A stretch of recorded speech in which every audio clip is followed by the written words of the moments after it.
Salam sejahtera buat kita semua, salam sehat, salam semangat. Semoga hari ini kita selalu dalam keadaan sehat walafiat. Anak-anak sekarang masih dalam kondisi pandemi COVID-19.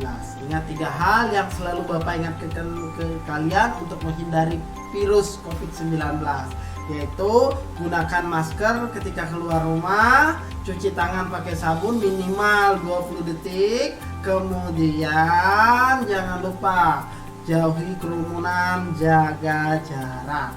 Oke, mari kita putuskan pandemi COVID-19 dengan jaga kesehatan kita menjadi yang lebih baik.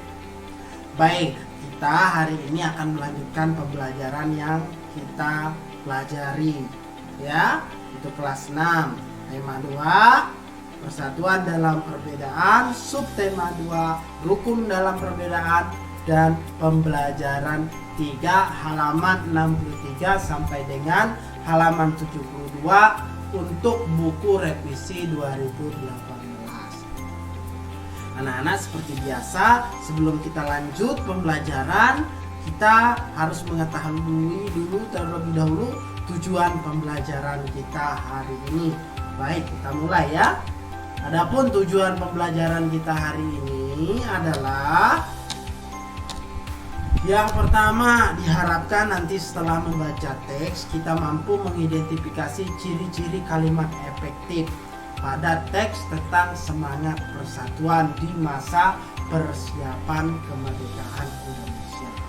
Setelah membaca teks, diharapkan juga kita mampu menulis peristiwa-peristiwa penting tentang semangat persatuan dan kesatuan dalam bentuk peta pikiran berdasarkan teks sejarah menggunakan aspek apa, di mana, kapan, siapa, mengapa, dan bagaimana dengan menggunakan kalimat efektif. Setelah melakukan pengamatan dan membaca teks, kita mampu mengidentifikasi cara hewan yang menyesuaikan diri dengan lingkungannya. Setelah melakukan pengamatan dan membaca teks, kita mampu melaporkan cara hewan yang menyesuaikan diri dengan lingkungannya secara lisan dan tulisan. Ya, baik, kita mulai pembelajaran hari ini.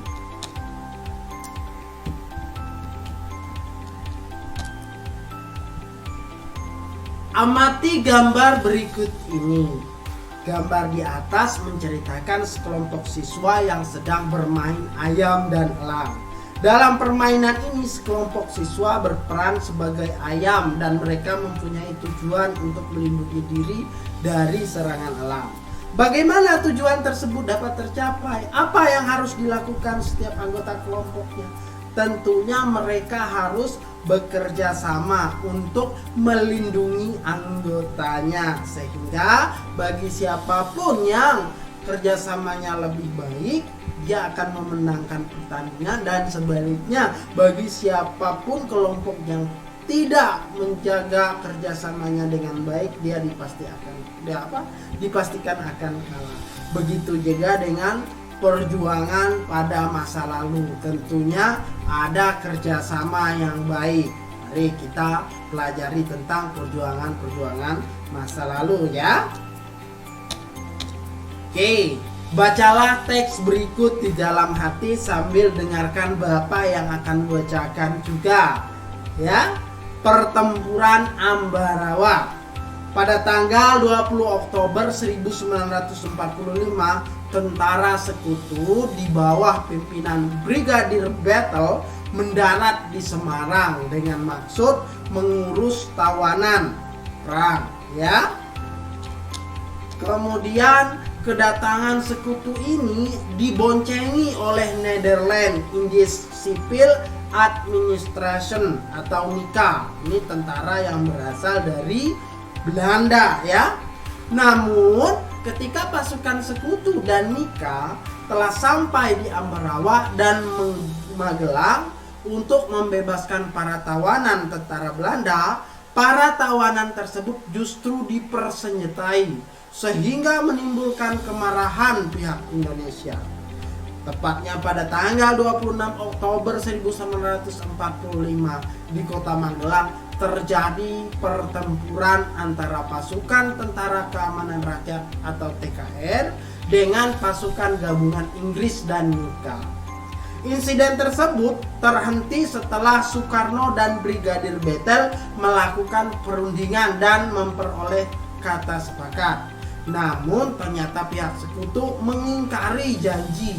Pada tanggal 12 Desember 1945 pertempuran berkobar di Ambarawa. Kolonel Sudirman langsung memimpin pasukannya yang menggunakan taktik gelar sumpit urang atau pengepungan rangkap dari kedua sisi, sehingga musuh benar-benar terkurung.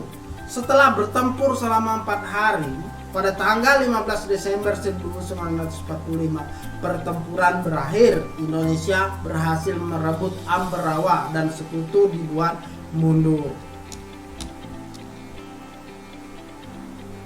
Kemenangan ini diperoleh berkat kerjasama dari seluruh rakyat di Ambarawa. Kemenangan pertempuran ini diabadikan dengan didirikannya Monumen Palangan Ambarawa dan diperingati sebagai Hari Jadi TNI Angkatan Darat atau Hari Juang Kartika. Dan kemenangan ini merupakan bukti hasil dari kerja sama antara para pahlawan pada zaman dahulu kala. Baik, barusan kita sudah membaca teks tentang kerjasama para pejuang zaman dahulu dalam memenangkan daerah di Ambarawa. Ya, sekarang coba kita lengkapi peta pikiran berikut dengan menggunakan kalimat efektif. Dengan menggunakan beberapa pertanyaan: apa, mengapa, siapa, bagaimana, kapan, di mana tentang pertempuran Ambarawa tersebut. Namun sebelumnya perlu Bapak ingatkan, apa sih kalimat efektif itu? Oke. Kalimat efektif adalah kalimat yang sesuai dengan kaidah bahasa, baik ejaan maupun tanda bacanya, sehingga mudah dipahami oleh pembaca atau pendengarnya. Oke, jelas ya? Itu yang disebut dengan kalimat efektif. Jadi kita coba untuk membuat atau melengkapi peta pikiran dengan menggunakan kalimat efektif ya. Jadi dalam kalimat itu dicantumkan kata apa, mengapa, siapa, bagaimana, kapan, di mana. Contoh, Bapak kasih contoh ini tentang mengapa misalnya. Mengapa terjadi pertempuran di Ambarawa? Nah, dari situ bisa kita kembangkan apa saja alasan-alasannya mengapa bisa terjadi pertempuran di Ambarawa. Ya, kita bisa cari informasi bisa dari internet dan lain-lain. Ya, oke, kita lanjut. Pertempuran Ambarawa merupakan salah satu pertempuran yang sangat bersejarah dalam upaya mempertahankan kemerdekaan Indonesia. Tentunya pertempuran tersebut memiliki makna sejarah bagi seluruh rakyat Indonesia. Mari kita berdiskusi. Bacalah kembali teks pertempuran Ambarawa dan peta pikiran yang sudah kamu buat. Kemudian jawablah pertanyaan berikut. Oke, tadi kalian sudah Bapak minta membuat peta pikiran. Sekarang kalian jawab beberapa pertanyaan berikut ini. Pertanyaan pertama, apa saja upaya yang dilakukan oleh rakyat di Ambarawa untuk mempertahankan kemerdekaan Indonesia? Jelaskan. Oke. Bagaimana pendapatmu tentang upaya-upaya yang telah dilakukan? Oke, lanjut. Bagaimana pendapatmu tentang sikap tentara Nika yang melanggar kesepakatan? Bagaimana pendapatmu tentang taktik gelar sumpit urang yang dipimpin oleh Jenderal Sudirman? Sikap apa yang dapat kamu pelajari dari para pahlawan yang berjuang di Ambarawa? Itu adalah beberapa pertanyaan yang menjadi tugas kalian ya. Silakan dijawab pertanyaan-pertanyaan tersebut di buku kalian tentunya ya. Baik, kita lanjut ke pembahasan berikutnya.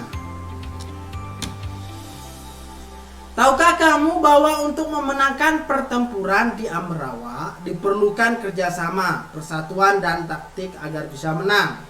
Saya setuju, ternyata prinsip kerjasama, persatuan, dan praktik juga diperlukan hewan dalam menyesuaikan diri dengan lingkungannya.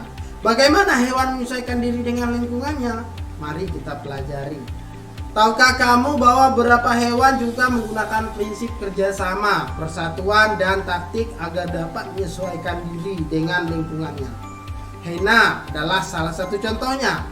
Salah satu cara yang dilakukan hewan ini agar tetap bertahan hidup adalah dengan bersatu dan bergerombol ya.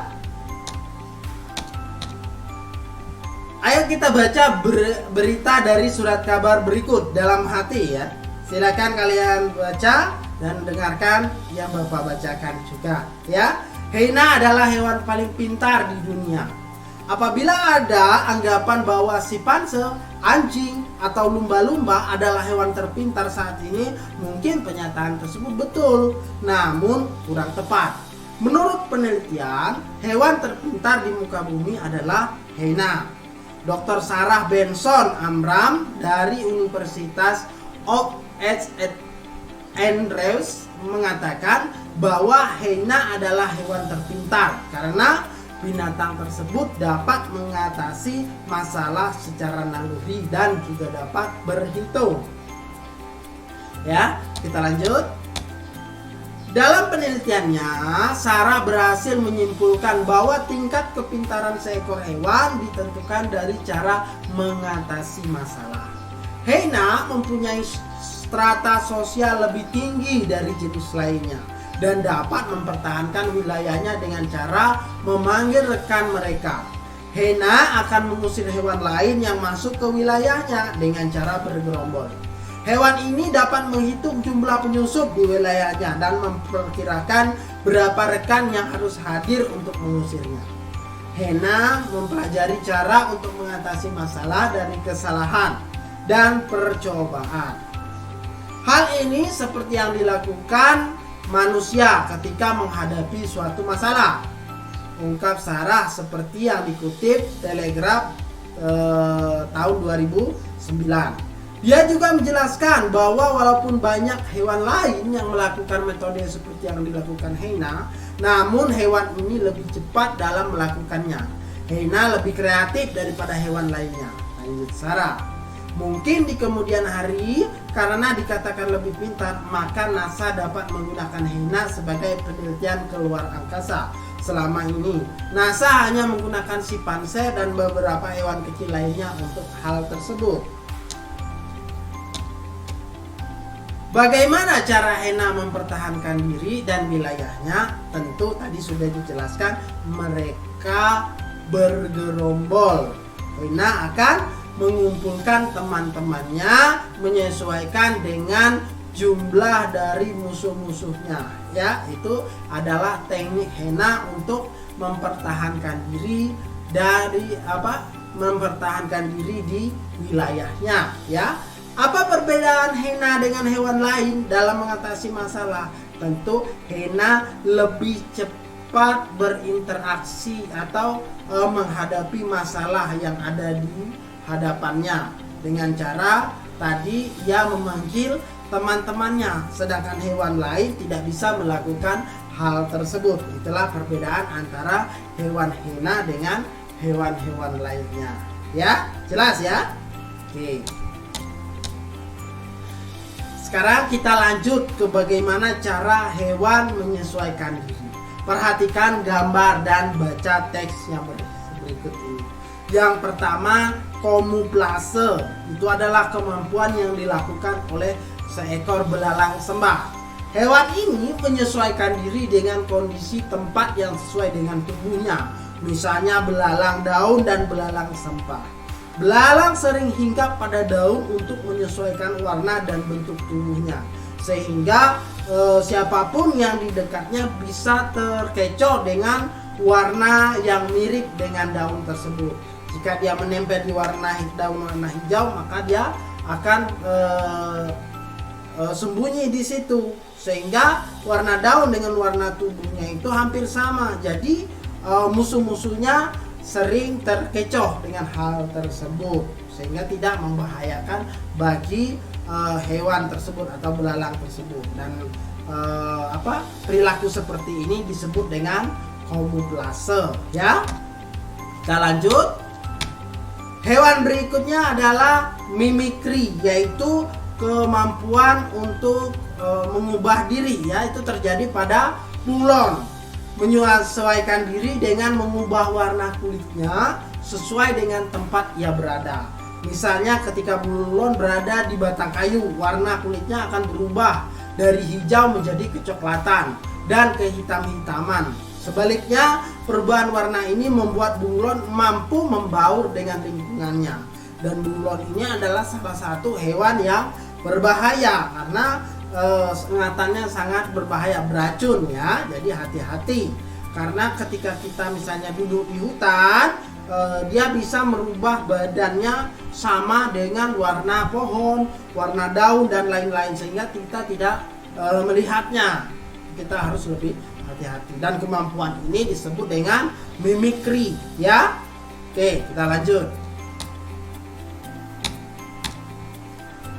Ada juga kemampuan autotomi yang dimiliki oleh seekor cicak. Kemampuan autotomi ini adalah kemampuan cicak untuk memutuskan ekornya ketika bertemu musuh, ya. Untuk melindungi dirinya, cicak dan kadal melepaskan ekornya. Cara ini disebut autotomi. Ekor yang telah putus akan tumbuh lagi seperti semula. Hal ini digunakannya untuk mengecoh musuh-musuhnya. Misal ketika cicak ditangkap oleh kucing, kan biasa di rumah kita, dia tiba-tiba ekornya lepas. Nah, badannya akan lari, dan kucing itu tidak mengejar badannya karena melihat ekornya masih bergerak. Nah, si kucing akan sibuk dengan ekor tadi, padahal itu adalah kemampuan autotomi yang dilakukan oleh cicak untuk mengelabui lawannya. Ada pula kemampuan menggulungkan diri yang dilakukan oleh terenggiling.